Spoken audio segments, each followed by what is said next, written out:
Hunter x Hunter Episode 20.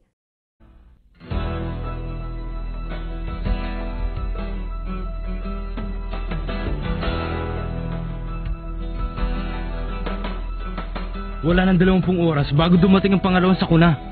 Sa madaling salita, yun na lang oras na natitira para sa atin. Kung mananatili pa tayo bago dumating yon, katapusan na nating lahat. Kailangan natin marating ang Zeburi bago maubos ang oras natin dito. Pero, paano nga tayo makakarating doon? Imposible.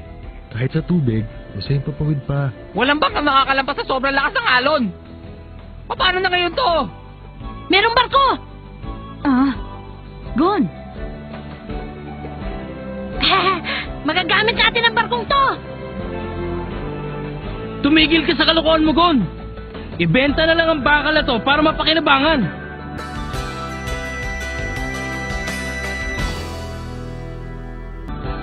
Gumagana pa ang makina. Sigurado ba kayo mapapaandar pa ang barkong to? Paano ko naman malalaman yon? Oh, meron ngang posibilidad. Kung maiaangat lamang natin siya sa kanyang pagkakadikit sa malaking bato. Mukhang maganda na naisip mo. Ibang klase rin naman ang mga ideya mo.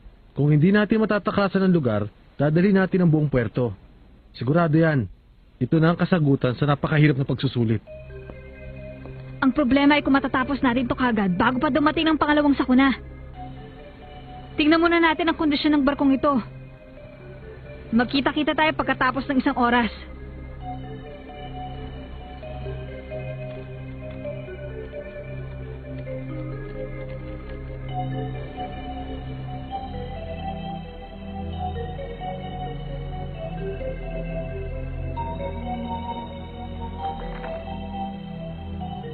Yan ba ang blueprint ng barko? Oo, may kasama pang manual. Magaling. Simulan natin sa mga parteng dapat nating ayusin. Ang una sa lahat, paano tayo makakaalis sa malaking bato na kinakabitan niya? Ang gilid ay hindi natin masyado magiging problema. Pasasabugin ba natin yan? Sino ka? Ako si Q. Kung dinamita ang problema, ako na lang ang bahala. Marami akong nakitang bala ng baril na hindi na nagagamit sa loob ng barkong ito. Sigurado akong gagana pa yun. Pero, ang problema natin ay ang arko. Kinain na yun ng mga bato. Nasisiguro kong hindi yung kakayain ng simpleng dinamita. Kung ganon, ang gagamitin natin doon ang kanyon ng barko. Makakaya pa kaya? Bulok na yan eh. Titirahin natin ang arko ng 4 na sunod-sunod para bumagsak. Yun na lang ang pag-asa. Para magawa yan, kailangan muna natin lagyan ng power ang mga kanyon. At saka meron ba tayong bala ng kanyon? Meron. Akong bahala. Nakita ko mga yun nung naghahanap ako ng kayamanan na pambayad sa matanda. Naitago ko ang 4 na malalaking bala ng kanyon. Kapag napasabog natin ang malaking batong yan, babagsak ang mga parte niya sa ilalim ng tubig. Alam ko na. Ang pwersa ng tubig sa dagat ang magtutulak sa barkong ito para umangat at tumiwalay sa bato. Para magawa natin ang mga yan, kailangan natin mapatakbo ang makina. Saan ba yung nakalagay? Dito. Kaya lang ang daan papunta dyan binahana. Kung dadaan kami sa air duct, mararating namin yan. Ayos na. Kami na ni Poker lang pupunta. Meron akong iniisip. Kung papupuntahin kaya natin ang mga tubig doon sa warehouse para magamit natin pampabigat, alam kong hindi balanse ang barko. Dahil ang kalahati, sa bandang harapan, ay ginawa ng hotel ng 2 matanda. Kaya siguradong masabigat ang banda roon. Sigurado ring nababaluto na ng damo ang hélice nito. Pasabugin natin ang kisame ng warehouse. Nang sa gayon ay makapasok ang tubig sa loob. Kami na ni Kiluwa ang bahala sa hélice sa ilalim ng tubig. Di ba? Ano? Delikado dun. Ayoko. Kaya mo yan! Okay? Ano pa nga bang magagawa ko? Yun ang mga problemang pinag-iisipan ko. Kailangan pa rin bantayan ang gagawin nila. Aabot kaya bago dumating yung isa? Kailangan umabot. 24 tayong mga aplikanteng nandito ngayon. Kailangan natin magtulungan para malutas ang problema. Ito na lang ang paraan para marating natin ang isla ng Zeburi. Ayos! Kailangan na simulan. Mga kasama, tayo na! Tingnan mo nga naman, natataranta silang lahat.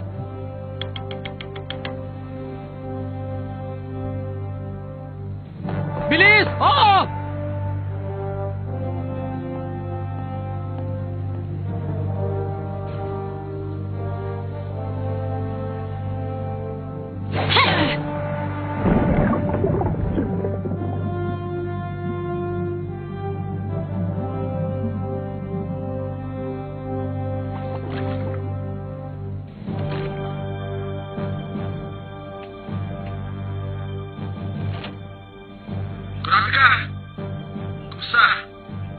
paano gamitin ang kanyon?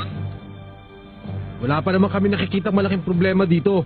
Sa tingin ko, gagana pa ito kahit kalawangin na. Sandali na lang. Pag-aralan ko na rin kung paano ikarga mga bala ng kanyon.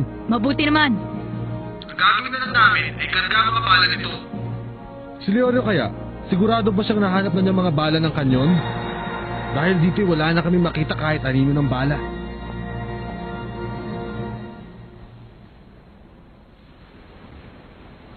Sigurado ba kayong hindi delikado itong pinagagawa niyo sa akin?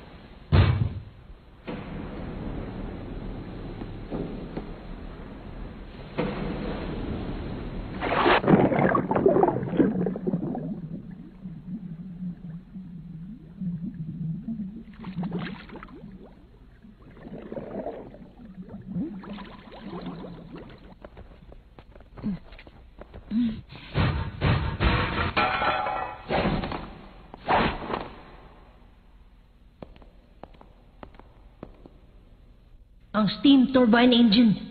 Meron pa kayong sapat na krudo? Kapag napaandar natin yan, sigurado ako makakaalis na tayo sa lugar na to. Kung tatayo lamang tayong dalawa dito, hindi andar yan.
Tunay na gold coin to.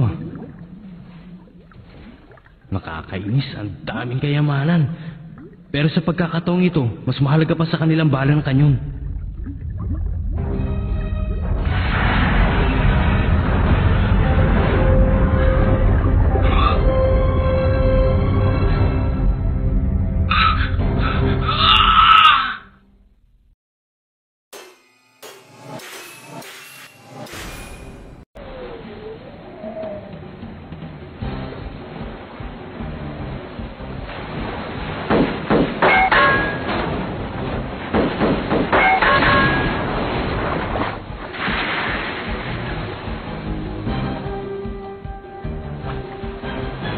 Wala talagang kwenta kapag hindi gumagalaw ang target mo.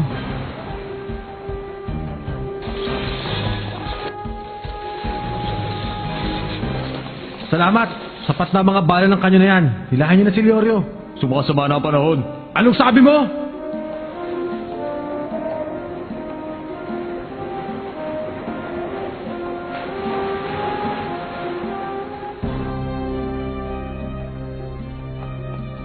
Bako! Ponzo! Kamusta na ang makina? Bako! Ano balita? Malapit nang matapos! Narinig mo? Nabuksan na namin ang dadaanan ng power papunta sa main cannon. Sana gumana ang makina. Magaling! Sisimulan na natin ang bilang para sa operasyon. Sandali lang! Isa lamang ang diving suit na meron tayo. Kung papadala tayo ng maniligtas kay Leorio, ang posibilidad na mapahamak sila ay masyadong mataas. Pauubaya ako sa'yo kapasahan tukol dito. Ano, Kurapika? Honzo, ano yun? Ang dagat!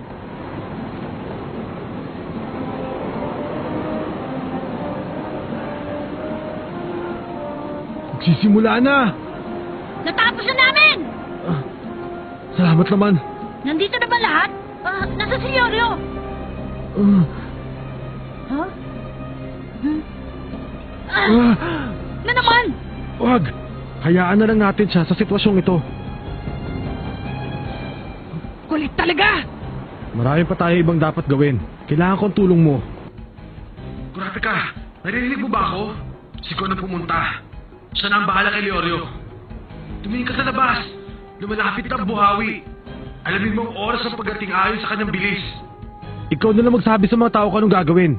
Pupuntahan lang namin yung kanyon. Walang problema. Ang bilis ay 200 metro kada minuto. Ayos. Isang mensahe para sa lahat. Ang barkong ito ay makakaangat dahil sa lakas ng alon bago pa dumating ang buhawi. 10 minuto mula ngayon ang hihintayin natin. Papatakyan sa oras na 30 at 30 minuto. Ang operasyon natin ay pasabugan ng malaking bato na humaharang sa ating dadaanan. Kasabay nun ay pipilitin natin patrasin ng barko para makaalis dito. Lahat kayo pumunta sa inyong posisyon. Gawin natin ang lahat ng ating makakaya para magtagumpay tayo. Mag-iingat sana kayong lahat. Ngayon, ilang sandali na lang. Sisimulan ang pagbilang. Ngayon na! Kilua, wala nang oras para tumingin sa labas. Alam ko!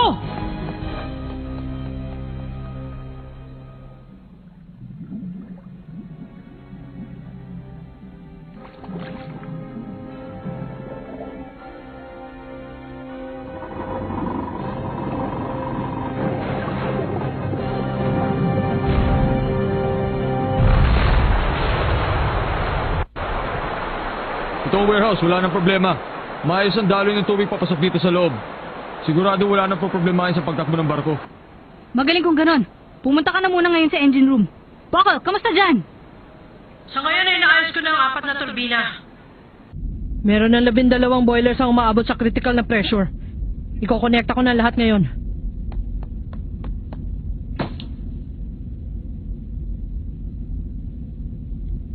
Nakakatakot. Isang chance lang ang meron tayo. Kapag pumalpak ito at bumaba ang pressure ng mga boiler, 20 minuto mo kakailanganin para uminit uli. Mapapaliwala ang lahat. Kapag iniisip ko nakasalalay ang buhay nila sa aking mga kamay, pakiramdam ko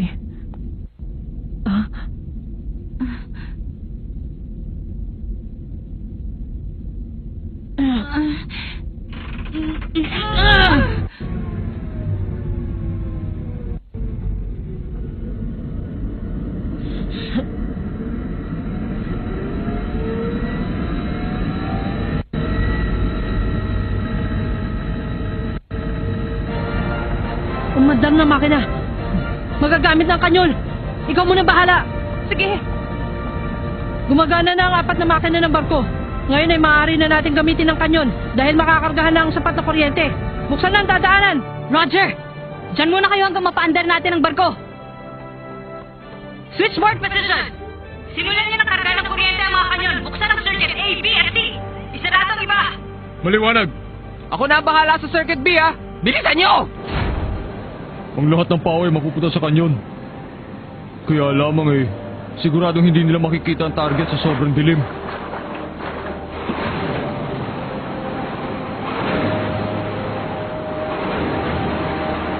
Sige, lumakas ka pa hanggang gusto mo. Sigurado makakalis kami sa lugar na to.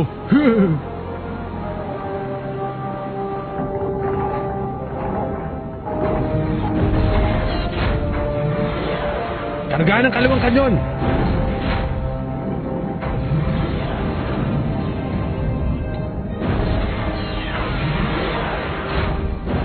Nakahanda ng lahat. Kompleto ng pagkarga sa kanan. Ayos! Itutok na ang kanyon!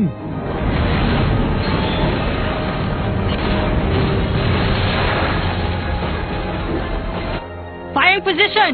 Super, nakahanda ka na ba? Hindi ko na kailangan maghanda. Bato lang yan. Gusto ko maiwasan natin ang pagkasira sa barko. Kaya tirahin mo ang pinakamarupok na parte. Walang problema. Masusunod, Kapitan.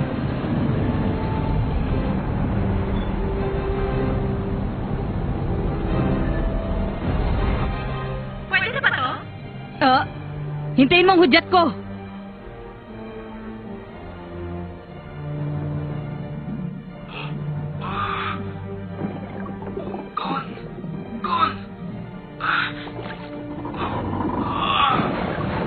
Huwag ka susuko.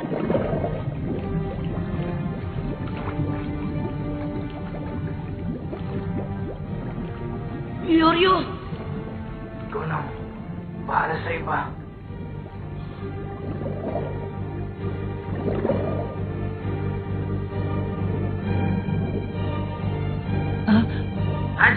Tommy to! Ano nangyari? May butas ang unang kanyon. Kapag nabasa ang pulbura, imposible na makatira. Kurapi ka! Hindi na natin pwedeng patagalin. Tirahin ang bato! Kurapi ka! Nakikinig ka ba? Kurapi ka!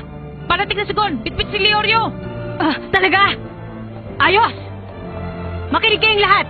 Ititira natin ang kanyon sa loob ng 30 segundo! Ang target ay ang arko! Direksyon, 12 o'clock! Mga 200 metro! Ihandaan nyo ang 4 na kanyon sa pagtira. Pagkatapos ay palitan kaagad ng bala. Maghintay lamang na 40 segundo. Pagkatapos ay tumira ulit. Hindi tayo titigil sa pagtira hanggat hindi tayo nakakalabas. Bakit? Hindi ako nagkakamali. Kaya huwag kang mag-alala.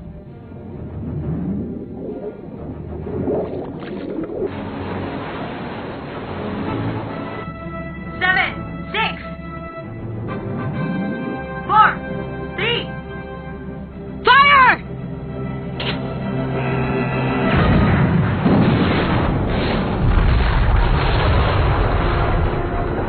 Tingnan niyo kung may nasira sa inyong posisyon. Kayong mga nasa kanyan, maganda sa pangalawang pagtira. Ano man ang lahat dito? Walang problema. Hindi handa na pangalawang pagtira. Ang lakas! Sana matapos na ang araw na to! Ginong Tomba! Gon! Oh? Ngayon ay mababayaran ko na ang utang ko sa'yo, bata. 5, 4, 3, 2, fire!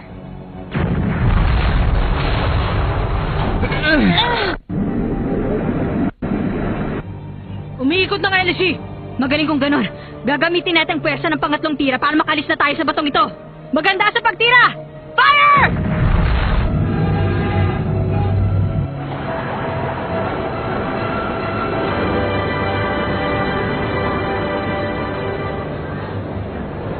Umaandar ng barko!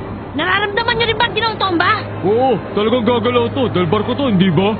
Tama ka! Muwis ka na dyan sa tubig! Oo!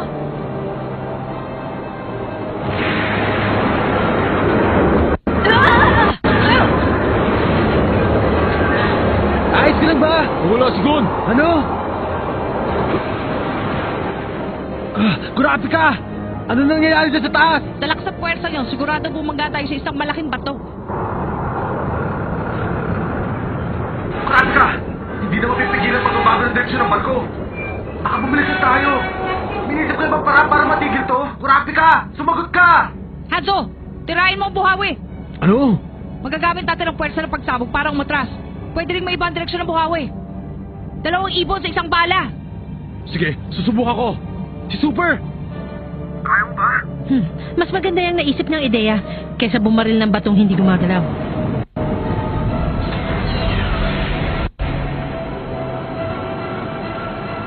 Hindi ko na... Kaya! Fire!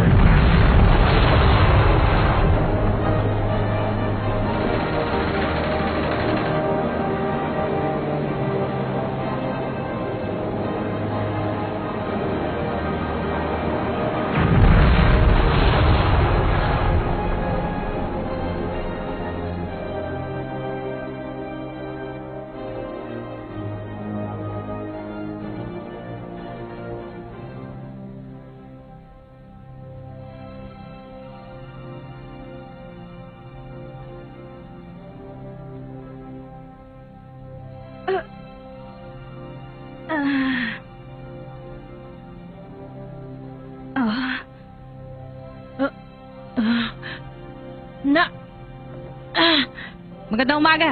Kilua! Bakit nandito na ako? Ha? Tinangay ka ng malakas na alon, tapos sumabit ka doon sa bakal. Sumabit ako, pero may... Kalimutan mo na yon. Tingnan mo. Susunduin na tayo.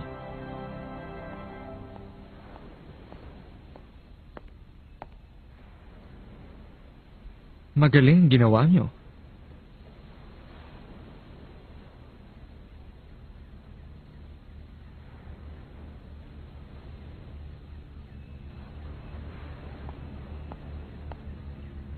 Nabuti na lang at inabutan pa tayo ng sikat ng araw.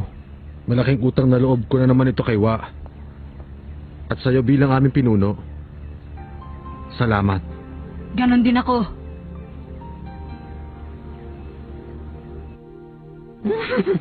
Mahuhusay talaga mga aplikanteng ito. Hindi ko akalaing malalampasan nila ang espesyal na pagsusulit na ibinigay ko sa kanila. 24 ang nakapasa.